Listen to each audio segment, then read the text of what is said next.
Na boa, costumo ser um cara educado, eu costumo ser um cara ponderado. Pra mim, pisar o pé na crítica, pra mim, sair da casinha, gritar, dar chilique, é porque o negócio tem que ter transbordado muito. E eu vou pedir a licença hoje a você, e deixar muito claro que quem tá falando hoje aqui é o Diego CPF, é o torcedor.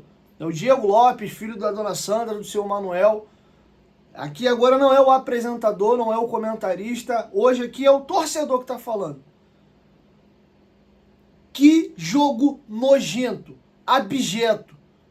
Hoje eu assisti uma das piores partidas do Vasco na minha vida. Vocês fizeram hoje uma das maiores apresentações de um patrocinador de fralda descartável.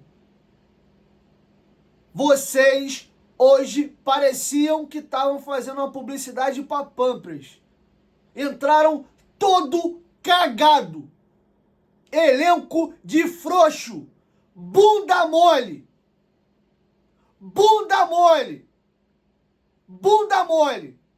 Vão largar o vestiário do Maracanã fedendo a merda agora. Seus cagão. Que partida de merda. Eu me senti hoje um torcedor do Madureira, nem do Madureira, do Maricá. Eu, infelizmente, hoje assisti o Vasco jogar contra o Flamengo um ataque contra a defesa. Ah, mas o Barros foi expulso. Isso já foi no segundo tempo. O Flamengo finalizou mais até no primeiro do que no segundo tempo, 11 contra 11. E vamos lembrar aqui o contexto do jogo de hoje.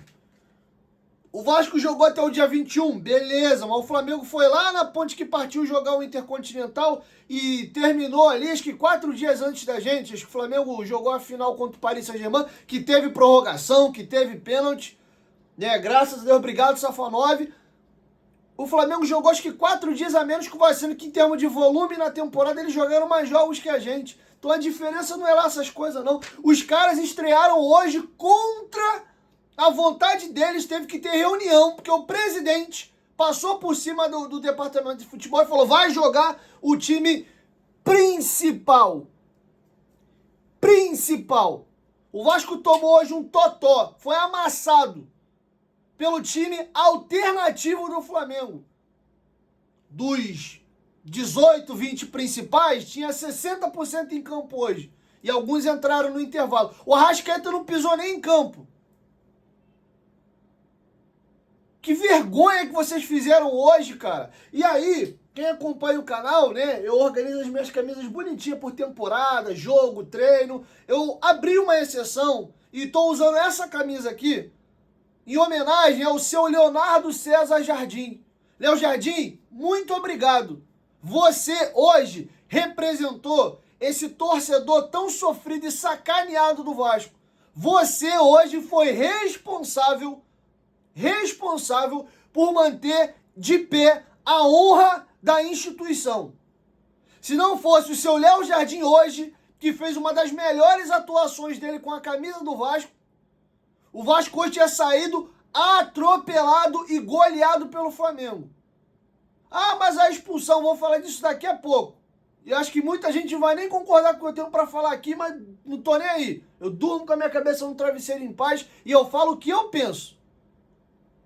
E já no primeiro tempo... Cara, eu vou abrir um bastidor para vocês aqui. Esse aqui é o caderno que eu faço as anotações.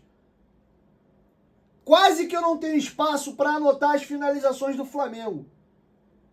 O lado do Vasco, que é o lado de cá, eu usei para botar as 5 substituições e uma observação de uma perda de bola do Paulo Henrique com 11 minutos. Aos 27 minutos do segundo tempo, tava 18-1 em finalização, cara. 18-1 em finalização até os 27 minutos do primeiro tempo. O Léo Jardim fez 15 defesas hoje. Só que difícil foi 4 ou 5. Cara, que vexame que vocês fizeram hoje, cara. Isso porque os caras estavam vindo de férias, destreinado, com time alternativo. 2 vezes o Cebolinha limpou e graças a Deus deve estar com a perna inchada, pesada de pré-temporada, jogou a bola lá em São Januário. O Léo Jardim fez umas defesas hoje que honrou o Acácio, o Barbosa, o Carlos Germano, o Elton. Os caras hoje sentiram orgulho. Porra, Léo Jardim, obrigado, cara. Porra, tu representou a gente em campo hoje. Uma porrada no canto do Plata, uma cabeçada do Bruno Henrique que ia na gaveta e ele deu tapa. Fez milagres hoje o brilhante goleiro do Vasco. Tem sua limitação com o pé, às vezes erra aqui, erra lá, refugou e foi decisivo para perda do título contra o Corinthians na final da Copa do Brasil, beleza. Mas hoje foi um senhor goleiro. E eu venho debatendo com os colegas do grupo de WhatsApp, os membros do canal, eu venho falando, eu não confio na defesa do Vasco. Defesa que eu falo é o zagueiro mesmo. O sistema defensivo que eu vou começar a falar daqui a pouco, mas eu não confio em Robert Renan e Carlos Cuesta. Eles são melhores ou menos piores do que os anteriores. Isso aí é indiscutível. Lucas Freitas, João Vitor, essas barangas aí. Agora, falar que o Vasco resolveu a vida dele com Robert Renan e Cuesta, isso é uma falácia. O seu Cuesta hoje é dando uma paçoca de novo. Titubeou, foi dar a bola no Robert Renan, deu errado. A sorte que a bola caiu no pé do Everton Araújo, que é volante, não tem cheiro de gol, talvez se assustou com a patocada da zaga do Vasco. Ele adiantou a bola e o Léo Jardim salvou. Cruzamento na área do Vasco, meu amigo, é um desespero. Quantas cabeçadas hoje, até peitada. O Léo Jardim fez uma defesa milagrosa numa bola que o Léo Pereira ia fazendo gol de peito no escanteio. Os jogadores do Vasco perdem todas no alto praticamente, cara.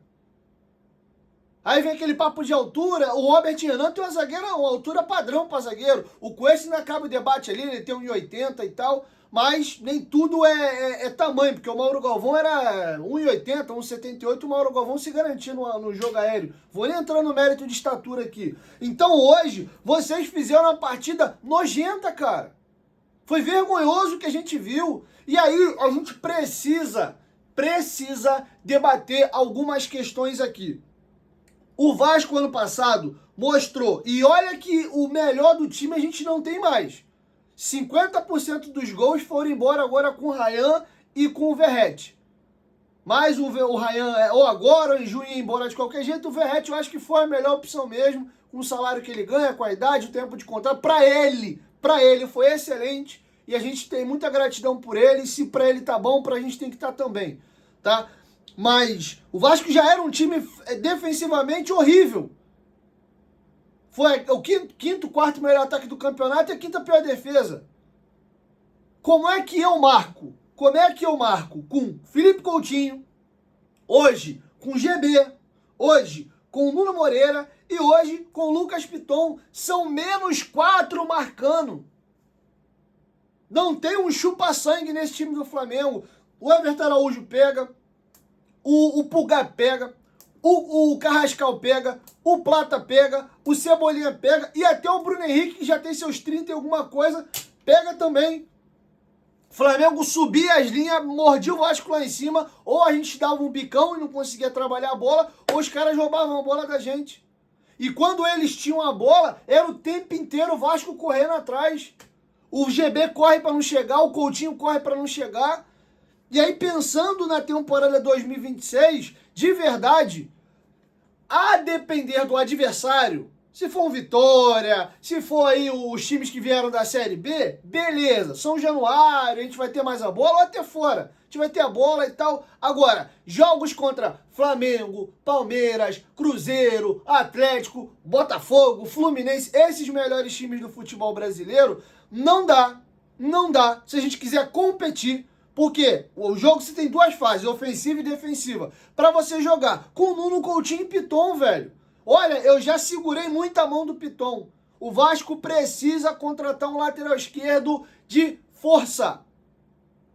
De força. Um cara seguro defensivamente e um cara que consiga combater, ter explosão para sair. Porque o Verratti, inclusive, ficou órfão também. Porque o que salvava muito o Verratti, o Piton era os cruzamentos pro Verratti. Que não vai ter mais isso.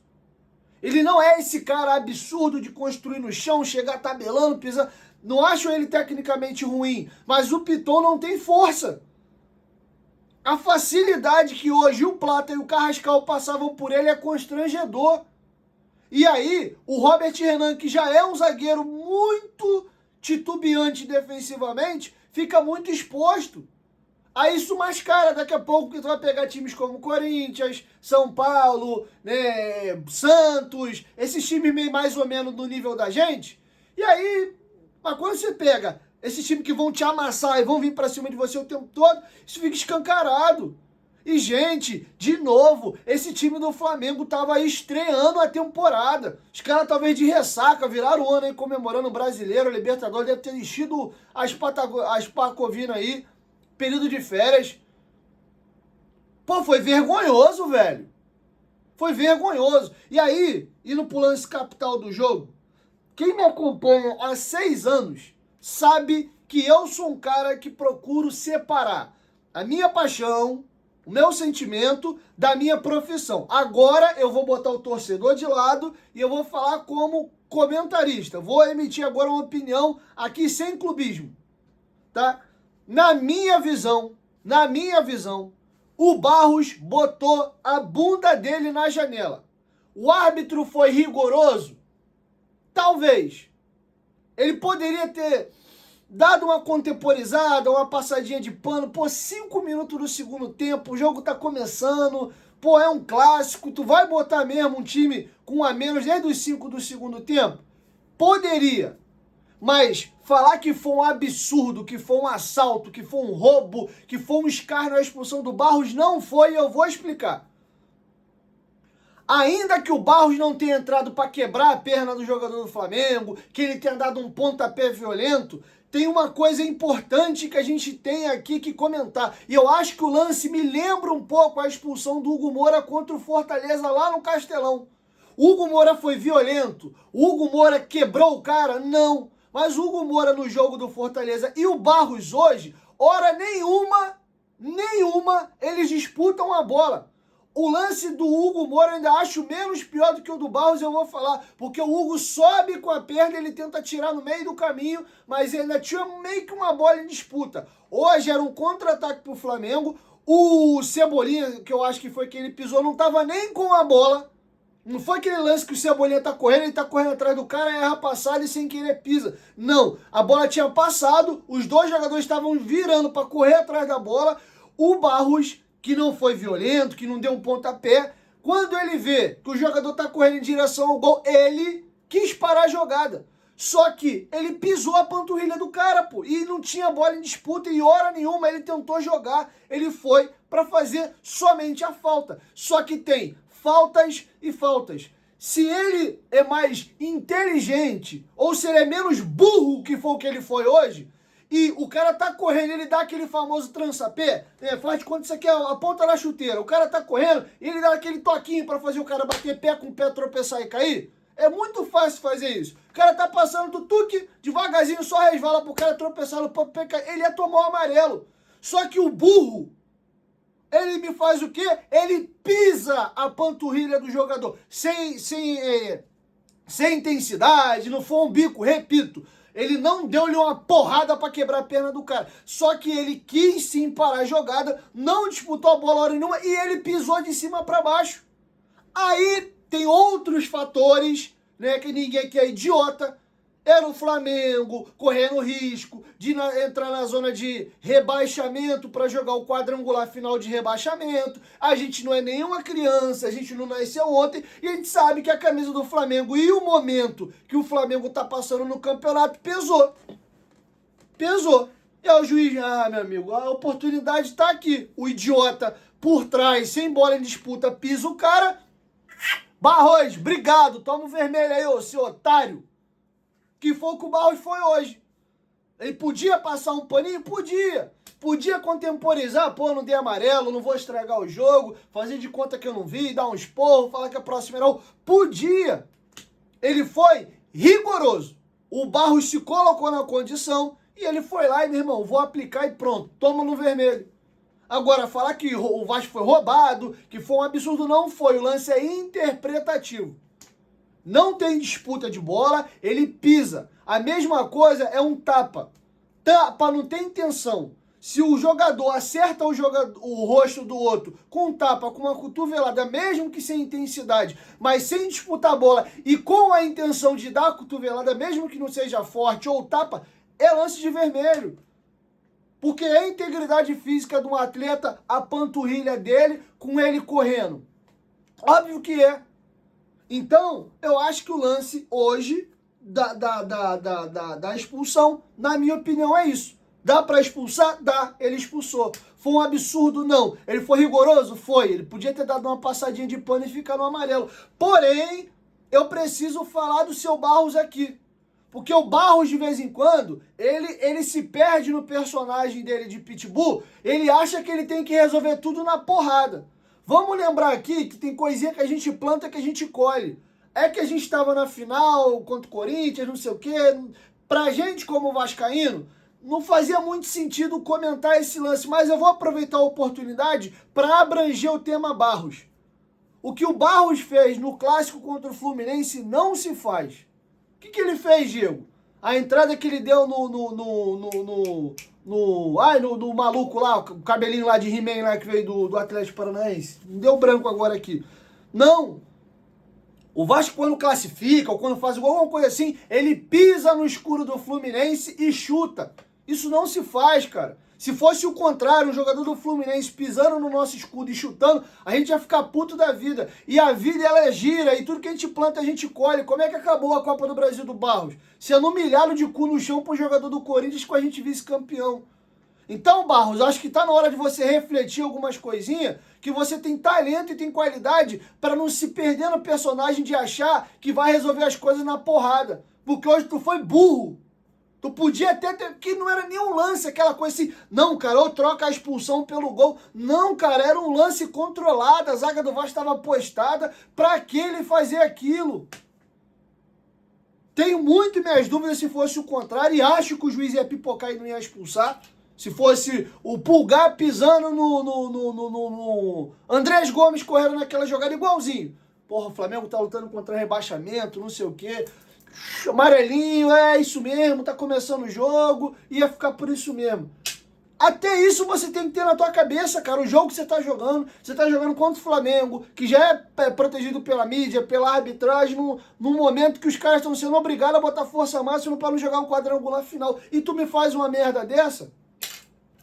Então vamos separar um pouquinho o nosso coração cruz-maltino e pensar um pouquinho com a razão e o ambiente que a gente está inserindo para ver que o Barros merece um puxão de orelha porque ele foi cabaço hoje. Seu Fernando Diniz, para me encerrar aqui. Diniz, você hoje tem um jogador de muito nome, de sim, muito talento, só que no futebol que é praticado em 2026, só o talento não resolve. Só o talento não serve. E o jogo hoje, meu parceiro, deixa eu pegar minha prancheta aqui, ó. O jogo hoje ficou assim, ó. O campinho do Vasco estava em pé. A gente estava correndo, meu parceiro, na ladeira, na subida. Com a bunda na parede aqui, correndo na ladeira, na subida. A gente precisava, pelo que o jogo estava impondo, e principalmente depois da expulsão do Barros, se preocupar única e exclusivamente em se defender e o que viesse de construção dali pra frente, ó, lambe os beiços. Porque a gente estava sendo esculachado e atropelado já de 11 para 11. Com menos um, o que o Felipe Coutinho estava fazendo em campo? Ele deu um chapéu ali, ele puxou um contra-ataque, o cara deu uma porrada nele, beleza, ele podia fazer um gol de falta, fazer qualquer coisa, porque ele é um jogador com muito recurso, poderia, mas era muito mais provável o Flamengo amassar, dominar o Vasco com um jogador a menos, com o Coutinho ainda em campo, do que esse lance de genialidade, né, de tirar a coelho da cartola e ele resolver. O jogo ali era... Podia ter tirado até o Piton, que tava tomando um calor desgraçado ali. Tirava o Coutinho, o David, pra mim, entrou tarde, já era pra ter entrado. Deixava ali o David ali e o Andrés Gomes pra poder marcar as beiradas. Ficava ali por dentro ali com o Hugo Moura e o Thiago Mendes. Tirava o Nuno também, e era isso, cara. Ah, o Mendes cansou, botava o Tietê ou o JP para revezar ali, porque o Thiago Mendes é um jogador já de 30 e poucos anos, e era isso. O que o Coutinho ficou fazendo até os 30 e pouco? O cara ainda quase machucou. Teve uma hora que ele foi dar uma jogada de calcanhar, errou a merda do passe, foi correr. Eu não sei se ele sentiu cãibra, se ele sentiu uma fisgada, se ele meteu um migué pela besteira que ele fez, mas tava o Coutinho com menos um aos 30 e poucos minutos em campo. Não, o Fernando Diniz tem essas manias, cara. Ele não deixa o Coutinho em campo, que alguma hora ele vai fazer e não faz mais, irmão. Hoje o Coutinho não faz mais essas graças, tá? Então acho que o Fernando Diniz leu mal o jogo, demorou a mexer. Ele foi fazer uma obrigada no intervalo, saiu. Quando tem a expulsão, ele tira o GB e bota o Hugo Moura e depois ele mexe com 25. Ali, 27, sei lá, quando o Vasco tomou o gol aos 23. E aí, na parada técnica, ele faz 2 mexidas. É isso, tá? Me senti hoje torcedor do Maricá. Foi abjeto. Não sei como é que terminou os números finais, mas esse número está estampado na minha memória. Aos 27 minutos do segundo tempo, um clássico entre Vasco e Flamengo. O Flamengo tinha 18 finalizações no gol do Vasco e o Vasco uma. Ah, bem lembrado. GB, você teve uma oportunidade hoje de ouro. Ser titular, jogar um clássico dos milhões. Se você faz o gol que você perdeu hoje e um centroavante não tem não tem o direito de perder o gol que você perdeu, porque você não estava acossado, não tinha zagueiro, não, você estava limpo inteiro, começo do jogo, cara a cara com o goleiro. Era um gol fácil de fazer. Dava para cavar, dava para tentar driblar o goleiro, dava para tirar do goleiro como você tirou. Você chutou aquela bola de tornozelo. E de repente, se você faz aquele gol aos 18 minutos do primeiro tempo, tinha mudado a história do jogo. O Vasco poderia ter mais um contra-ataque, o Flamengo entrando no modo desespero. A gente podia estar falando aqui do empate, de uma vitória do Vasco.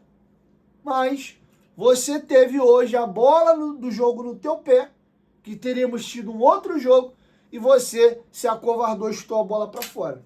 Tá? Não foi um lance difícil, não, foi um lance fácil. Você pipocou. Você foi mais um que botou uma fralda Pampers hoje e foi todo cagado chutar a merda daquela bola. Tá bom? Então hoje aqui eu vou limpar. Vou limpar não, eu vou vestir literalmente a camisa hoje aqui do Léo Jardim, tá? Licença poética aqui, pulei a ordem nas minhas camisas e peguei uma camisa do Léo Jardim da temporada passada. Beleza?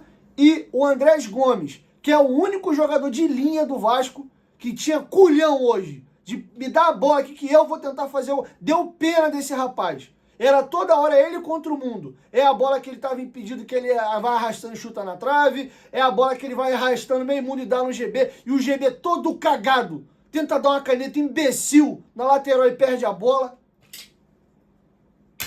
Bundão. Vocês jogam contra o Flamengo todo cagado. Vai jogar contra o Fluminense, vira um leão. Vai jogar com o Botafogo em São Januário, vira leão. Porque quando vai jogar no Newton Santos, vira gatinho também. Apesar do jogo da Copa do Brasil lá, que foi meio mais ou menos, a gente conseguiu passar nos pênaltis. Mas tem tomado atropelos contra o Botafogo no Newton Santos por jogos de brasileiro. Vergonha. Aí você vai ver o Fla-Flu agora no final de semana, você vai ver se o Fluminense vai jogar igual uns cagados igual vocês jogaram hoje. Eles ganham dos caras, vira e mexe, faz jogo duro quando empata, quando perde. Aí vocês, quando vão jogando, entram todo cagado. Entram pra perder de pouco. Seus covardes. Essa merda entrou no DNA da instituição já. Joga o Flamengo e Vasco, o Vasco entra em campo pra perder de pouco. Isso não existe. Eu já vi time muito pior do Vasco. O time que não subiu da praga da Série B de 21 ganhou essas merdas de 3-1. E vocês fizeram o papelão que vocês fizeram hoje. A diferença de hoje pro 6-1 foi o Léo Jardim e o placar. Porque o desempenho de vocês foi igual. Seus cagão.